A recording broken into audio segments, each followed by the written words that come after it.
Welcome. It's Charter Local Edition. My name is Brad Pomerantz, and we are joined today by Vanessa Guerra. She is a member of the Michigan House of Representatives, a new member. How's your new job? Good. Things are going very well so far. I've been in the House 6 months now. Right. So obviously I know everything that I need to know. Everything. You know it all. You're an expert. Right. No, but I'm learning, and I feel much more comfortable in my role now that I have been here 6 months. Of course. A better handle on how quickly the process works. And really the power that I hold in this position and that I'm able to carry from the people back home to Lansing. And what made you decide to run? You're obviously young and you're doing well. You're in law school. Everything's going well. What made you decide to make the move to Lansing? Yeah, so being young was one of the major factors that contributed to me wanting to run. I had a number of my classmates when we were graduating college that were looking towards other states, to move out of state for jobs and other opportunities. And I always tell people I was raised that if you see a problem, be a part of the solution. Don't leave and hope that someone else fixes it. And so I thought to myself, well, perhaps if I got involved in politics, I could create policy and legislation that encourages not only young people to come to Michigan, but to stay in Michigan as well.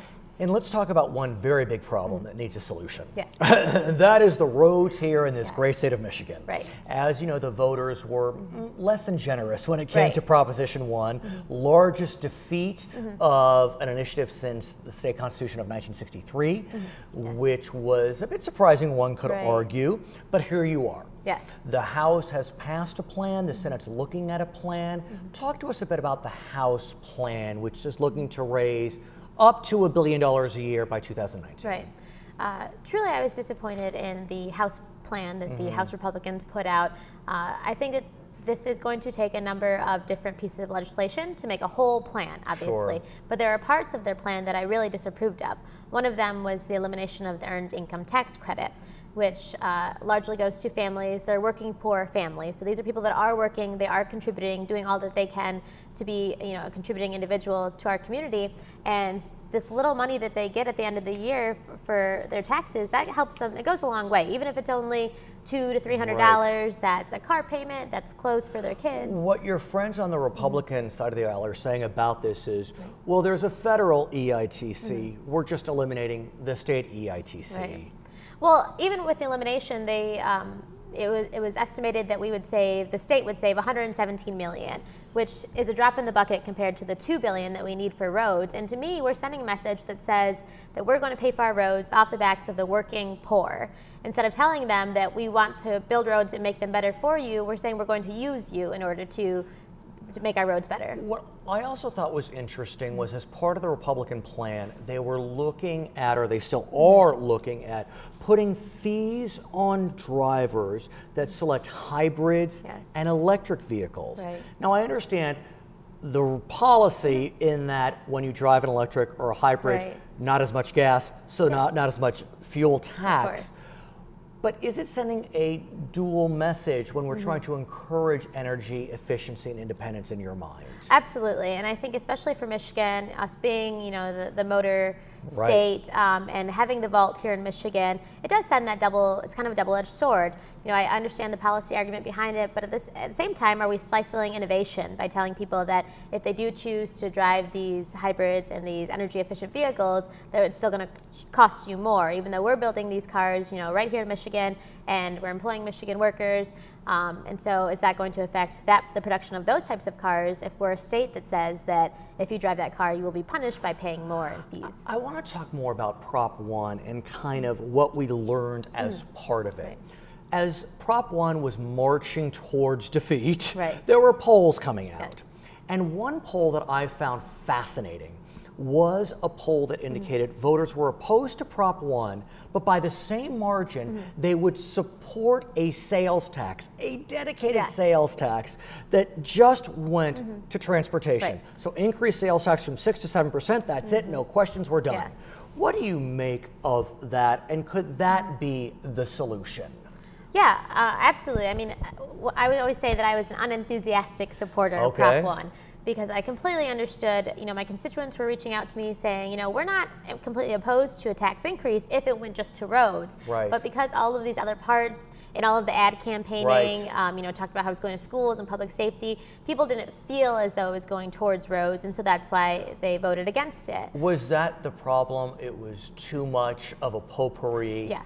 Absolutely. And I think, again, I understood the policy behind it, and I understood how difficult it was to message the complexity of that legislation. But if we're going to ask the people to pay more, then we need to make it as simple and as plain as we can be and tell them you're going to pay more, but it's going specifically to fix our roads. But if that is a plan that is seriously considered, you will have to go back to the voters because under the Constitution, to increase the sales tax, even if it's just simple, you need to go back to the voters. Do you think they have an appetite for that? Even though the polls say they would. Right, yeah. It's difficult to say simply because we did just have the last vote, and they voted it down overwhelmingly. Wow. But at the same time, I think that there'd be a number of individuals that felt, at least the legislature is still working on this issue, and it's not something we're putting off until the next election year, or it's not something that we built up just because we wanted to, try and make some controversy, create any controversy. So I think that it would be difficult to push that right now, and perhaps we could do some more patchwork legislation before jumping into that just yet. I want to shift gears and talk about education. Interestingly, this year, the education budget, separately passed, received bipartisan support in the House. Not in the Senate, but in the House. Why? I think this year's education budget, in comparison to past years, had a number of things that Democrats really value, and it was really, they included us on those conversations. Not initially, but afterwards, once we went back, we voiced our concerns about the allowance, the per pupil funding, and a number of other programs that they were looking to cut initially. And we said these are things that are imperative to our communities, and we need to make sure that we are increasing that funding. And per pupil funding is going up, $70, $240 per student, depending on the district. Wealthier districts a little less, poor districts a little more. As on average, though, is that enough in your mind? It's not enough, no. I was looking at the numbers recently, and Saginaw Public Schools, for example, received, your district, received, I believe, $7,300 in this upcoming budget, and at our peak where we were at $7,500. And I believe that we can get back to that, and I know that we are increasing slowly, but that in order to have this efficient public school system and provide the best that we can for our students, that an increase is desperately needed in that area. One area where your friends on the Democratic side in the Senate were most concerned was the issue of the school aid fund and how money was being diverted from K-12 to higher education. I guess about $205 million. Or was it? I mean, is that a diversion?